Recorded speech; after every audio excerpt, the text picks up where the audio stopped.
In the previous class, we have discussed about the process of gastrulation.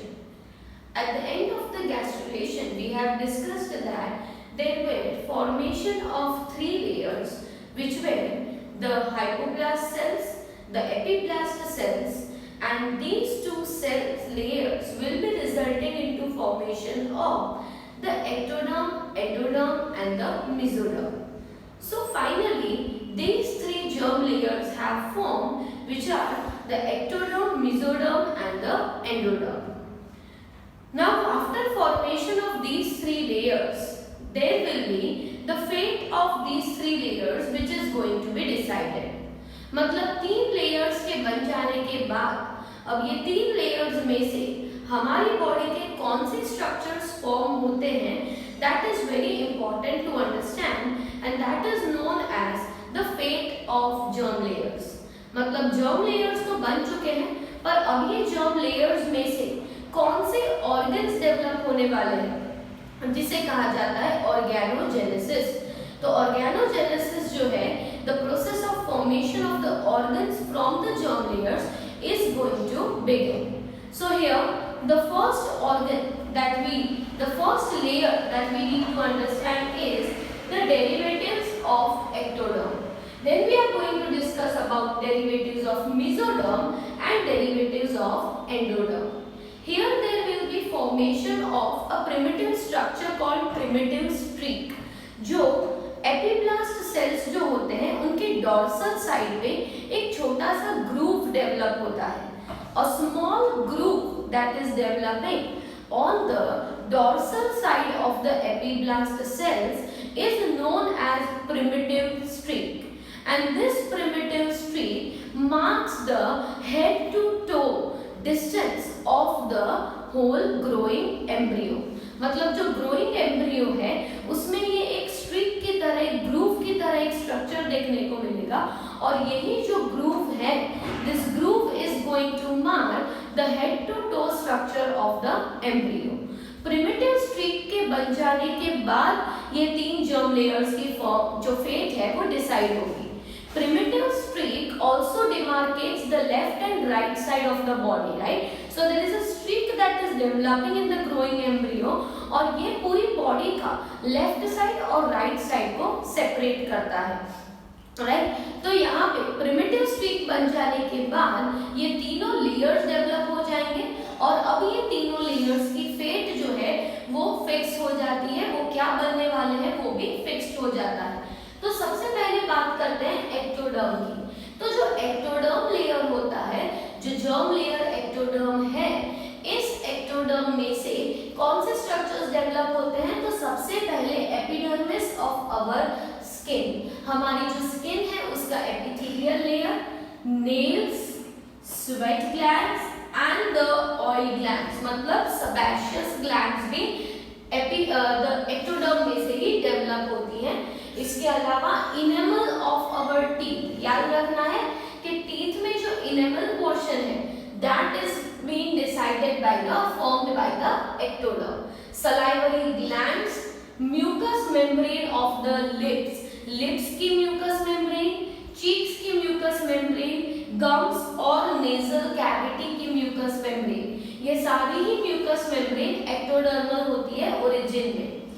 Lower part of the anal canal, lower part of the anal canal, the last terminal region for the removal of the feces, that is the anal canal part, and that is also formed by the ectoderm. Nervous system is mostly ectodermal in origin.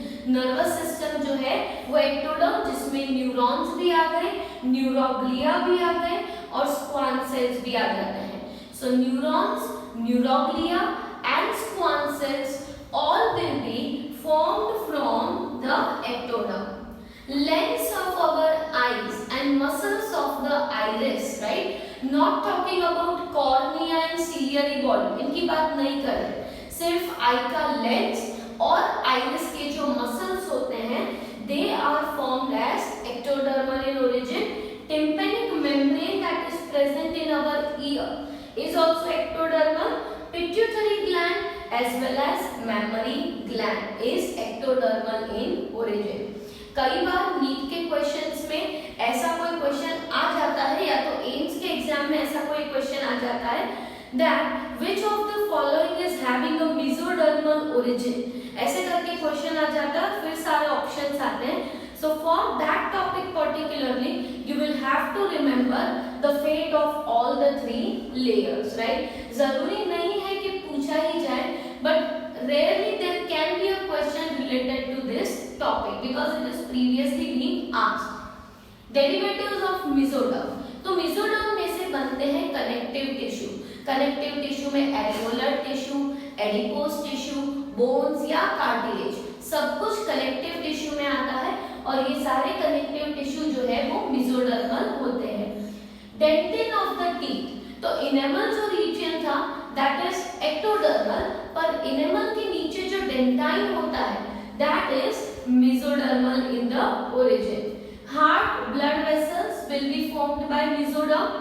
Kidney, ureter and urinary bladder, ये तीनों ही जो structures हैं, kidney, ureters, urinary bladders, सब mesoderm में से बनते हैं. अब आइस के बाकी के पार्ट जैसे कि sclera, the outermost white layer of our eyes, sclera, choroid, right, choroid जो होता है सेकेंड लेयर, और सीलियरी बॉडी, ये तीनों जो है वो मेसोडर्मल है. Notochord in the primitive embryonic condition is also mesodermal and the whole reproductive system except the glands, मतलब prostate, bulbourethral glands को छोड़ के बाकी का सारा जो reproductive system का part है वो भी mesodermal होता है. Derivatives of endoderm. Endoderm में आ जाते हैं tongue, tongue is endodermal, tonsils, pharynx, esophagus, stomach, intestine. तो हम कह सकते हैं कि हमारी डाइजेस्टिव सिस्टम के most of the parts, digestive system के मोस्ट ऑफ द पार्ट्स जो है वो एंडोडर्मल है ओरिजिन में. इसके अलावा रेस्पिरेटरी सिस्टम का larynx, trachea, bronchi and lungs, ये दोनों ये भी एंडोडर्मल है. मतलब respiratory system also includes most of the parts which is endodermal. Digestive system also includes most of the parts which are endodermal in origin. Other structure is gallbladder, liver and pancreas. Gallbladder जो है that is again a part of digestive system, liver, pancreas, epithelium of vagina and labia minora. तो reproductive system वैसे तो mesodermal है, but some of the regions like epithelium of vagina and the lips or folds we can say which are the labia minora, they are endodermal. Prostate gland, bulbourethral gland, इन दोनों gland का जो epithelium होता है वो भी endodermal है. और thyroid, parathyroid, thymus glands, ये तीनों glands जो हैं they are also endodermal. Even the epithelium of the adrenal cortex that is also endodermal. तो यहाँ पे हमने सारे ही डेरिवेटिव्स की बात कर ली है, mostly that which can be commonly asked, right. तो some of the organs which you can see वो हमारे एक्टोडर्म जर्म लेयर में से बनते हैं. Some of the organs are formed from the mesodermal germ layer and some are formed from the endodermal germ layer. So that is the fate of the different germ layers. And next we will talk about some extra embryonic structures which are the chorion, the amnion, the allantois and the yolk sac. ये हमारी body में extra embryonic structures होते हैं जो initial stages में होते हैं. Then after chorion develops chorionic villi जिससे प्लेसेंटा बनता है, right. Allantois is a primitive excretory structure. जब किडनीज नहीं होते तो एक एक्सक्रीटरी स्ट्रक्चर प्रेजेंट होता है जिसे एलेंटॉइस कहा जाता है. यॉक सैक ह्यूमंस में बहुत ही लेस डेवलप्ड होता है, इनिशियल स्टेजेस में, एम्ब्रियोनिक स्टेजेस में होता है. और एम्नियन जो एम्नियोटिक फ्लूइड है जो प्रोटेक्ट करता है the fetus while it is growing. So we are going to discuss about that 4 extra embryonic structures present in the embryonic stages.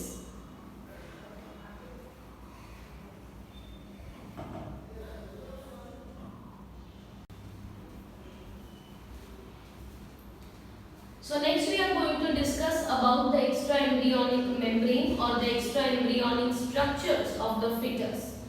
We have seen that the three germ layers will be responsible for formation of different organs in the embryo. Some of the organs were derivatives of ectoderm, some like kidney, ureters, urinary bladder, heart, blood vessels, connective tissues. Such structures will be developed from mesoderm, whereas there will be some structures like digestive tract or regions of the respiratory system. Some of the glands like thyroid, parathyroid, thymus, these are endodermal in its origin. Next we need to talk about the main extra-embryonic structures. That is, why they are known as extra-embryonic, because these are the structures formed outside the embryo. जो embryo है उसमें तो organogenesis start हो चुका है, पर embryo के बाहर भी ऐसे कई लेयर्स होते हैं जो एम्ब्रियो का प्रोटेक्शन और एम्ब्रियो का इनिशियल नरिशमेंट करते हैं. तो इन लेयर्स को एक्स्ट्रा एम्ब्रियोनिक लेयर्स या एक्स्ट्रा एम्ब्रियोनिक मेम्ब्रेन कहा जाता है.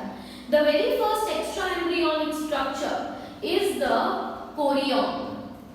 The very first extra embryonic structure is the Korean. तो कोरियन जो है वो सबसे बाहर का जो आप लेयर देख सकते हो. अब ये डायग्राम को आपको थोड़ा याद रखना होगा that this region, this orange shaded region is the embryo which is growing. यहाँ पे जहाँ एम्ब्रियो ग्रो हो रहा है वहाँ पे क्या देखने को मिलेगा? पहले प्रिमिटिव स्ट्रिक देखने को मिलेगा which is a groove that is present in the epiblast cells. और ये ग्रूव से डिसाइड होता है the right side and the left side of the embryo. तो एक ग्रूव डेवलप हो जाएगा जिसे प्रिमिटिव स्ट्रिक कहा जाता है. ग्रूव डेवलप होने के बाद 3 जर्म लेयर्स बन चुके हैं और अब 3 जर्म लेयर्स में से ऑर्गेनोजेनेसिस हो रहा है. वो चीजें कहाँ पे हो रही है? इस एम्ब्रियो के अंदर, राइट. अब एम्ब्रियो के नीचे की तरफ ये जो देखने को मिल रहा है, this is the primitive digestive tract, right. अंदर की तरफ जो डेवलप होगा वो है प्रिमिटिव डाइजेस्टिव ट्रैक्ट. एम्ब्रियो के सराउंडिंग ये जो पूरी स्पेस है, this is known as amniotic cavity filled with amniotic fluid. Amniotic cavity filled with amniotic fluid. और ये बाहर जो पूरा स्ट्रक्चर है, this is known as chorion. सबसे बाहर जो है वो है chorion. Another enlarged structure which you can observe is the yolk sac. और यहाँ पे एक दूसरा स्ट्रक्चर देखने को मिल रहा है वो है allantois. Okay, so yolk sac and allantois, and this chorion will be forming a chorionic villi, and this chorionic villi will result into formation of the placenta. chorionic villi जिस साइड पे है वहाँ पे placenta formation होगा. Placenta formation either fundal part of uterus, either anterior part of uterus, posterior part of uterus, तीनों जगह पे placenta formation हो सकता है depending upon कहाँ से ये chorionic villi emerge होना start हुआ है, उस पे depend करता है कि placenta कहाँ पे बनेगा. Different females have slightly different locations of the placenta. The only concern is that the placenta should not develop very close to cervix, right? Cervix जो है वहाँ पे placenta formation अगर हो जाए, then it would be risky. Otherwise, placenta can form at any site where the chorionic villi has developed. So, chorion is the structure that protects the growing embryo. पूरे growing embryo को Korean जो है वो protect करता है. और Korean बनता है आउटर साइड ट्रोफोब्लास्ट सेल्स होते हैं और अंदर की तरफ somatopleuric extra embryonic mesoderm cells होते हैं. सो कोरियन में आउटर लेयर ट्रोफोब्लास्ट है और inner layer somatopleuric extra embryonic mesoderm. Extra embryonic mesoderm layer होता है, उनसे बनता है ये chorion. And chorion results into formation of chorionic villi और कोरियोनिक विलाई से बनता है placenta. Okay, so place where the chorionic villi will develop will be the site of the placenta formation. Next, after chorion, another such important layer present is the amnion. So amnion is a layer that is shock absorber, prevents the desiccation of the growing embryo. जो embryo grow हो रहा है, right, so that it can easily move within the mother's womb, right, वो easily move हो सके, इसी के लिए होता है amniotic fluid. और amniotic fluid जो है वो watery fluid है that completely surrounds the embryo. यहाँ पे पूरा ही fluid filled होगा which is going to completely surround the embryo, and therefore the growing embryo will be protected from desiccation, as well as it will get a proper way to move within the womb, to move within the uterus, right? And it also works as a shock absorbent. So if there is any of the jerk which the mother is having while working or while doing any other activity, that can also be protected by the presence of this outermost layer, that is amnion. The third structure is the yolk sac. Yolk sac is of less importance in humans, less important for humans, and yolk sac is only primitive site for blood cell formation. मतलब जो blood cells formation होंगे वो initially York sac में से होते हैं. मतलब ये जो यॉर्क सैक स्ट्रक्चर है जिसमें हमने प्राइमरी और सेकेंडरी यॉर्क सैक की पहले भी बात की थी, तो ये जो यॉर्क सैक है उसमें से बनने वाले ब्लड सेल्स हैं, पर ये सिर्फ इनिशियल कंडीशंस में होता है in first few weeks of the pregnancy, right. And then after there is one more additional structure which is called allantois. And allantois is also less developed, and it will be furnishing the blood vessels to placenta. Initially ये placenta तक blood vessels को पहुंचाता है, and it develops from the gut region. जो digestive tract है उसमें से ये allantois develop होता है. Even it is said that initially जब kidneys develop नहीं हुई होती तो जो भी waste है उसे collect करके remove करना, that is also the function of the allantois. Otherwise it will be carrying the blood vessels, and these blood vessels will be connecting from the digestive tract to the allantois and to the chorion part. So it will be furnishing the placenta with the blood. So in this way these are the four extra embryonic structures: chorion, amnion, yolk sac and allantois. So that was about the whole topic. So today we have discussed the fate of the germ layers and the extra embryonic membrane. In the next lecture we will further discuss about the placenta formation and different types of placenta which develop in different organisms.